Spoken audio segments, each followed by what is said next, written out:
My name is Lara, and this is why I don't stay anywhere near cemeteries anymore. A few months ago, my friend Mia and I were invited to a wedding out of town. We didn't know the area, so we searched for the closest place we could book last minute. There was only one option: a cheap Airbnb, walking distance to the church, right beside a cemetery. Mia loved the idea. She kept saying it would be the most interesting night of her life, that maybe, finally, she'd see something she couldn't explain. I didn't find it funny. When we arrived, everything looked normal. Small room, one bed, a lamp on the nightstand that flickered once when we turned it on. Old, quiet. Nothing felt wrong. Not yet. Until sunset. I walked past the window and stopped. The cemetery was right there. Tombstones lined up in rows, maybe 30 meters from the back of the house. Mia pressed her face against the glass. We have to go out there. We walked between the graves, reading worn names, making up little stories. It started as a game. Then it stopped being a game. The air felt heavier, like something had shifted. Neither of us said it. We just both turned around at the same time and walked back inside. To shake the feeling, Mia suggested something silly. No lights, total darkness. She grabbed her DSLR camera. The idea: use the flash like a strobe. Each burst would freeze the room for a single second, then darkness again. It was hilarious.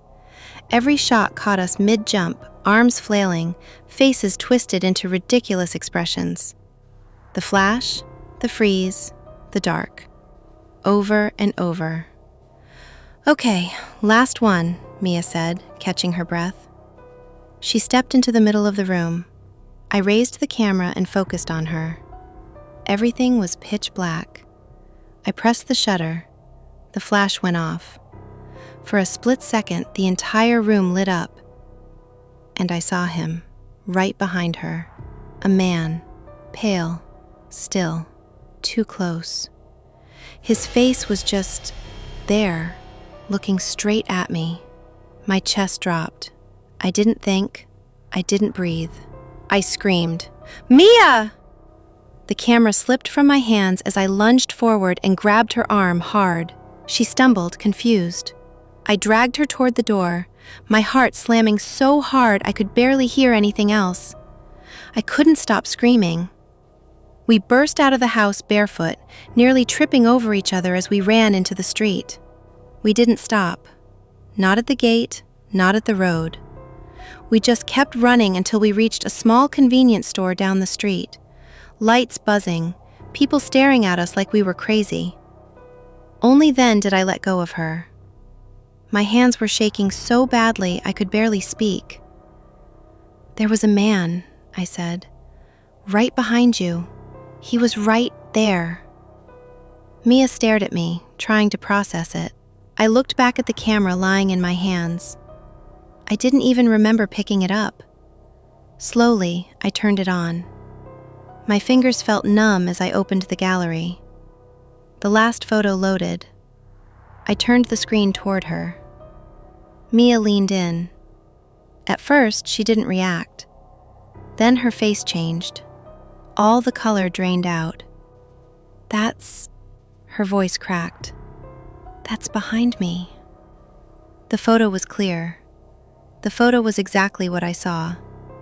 Mia, mid-pose, leaning and laughing. And behind her, a blurred figure, standing flat against the wall. Not sharp, not clear, but human. The outline of a man, pale enough to stand out from the wall. His face, just visible enough to know where he was looking. Straight at the camera. Straight at me. Mia took a step back.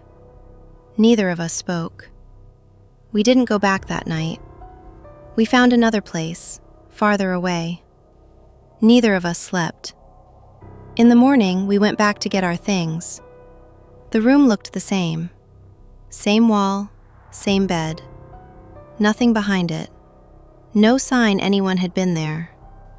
We packed in silence. Before leaving, Mia looked at the wall one last time. Then at the camera. The photo was still there, unchanged. Proof that something was in that room with us. Something we couldn't see until the flash showed it. So if you ever find a place that's too cheap, too close to a cemetery, just don't stay there.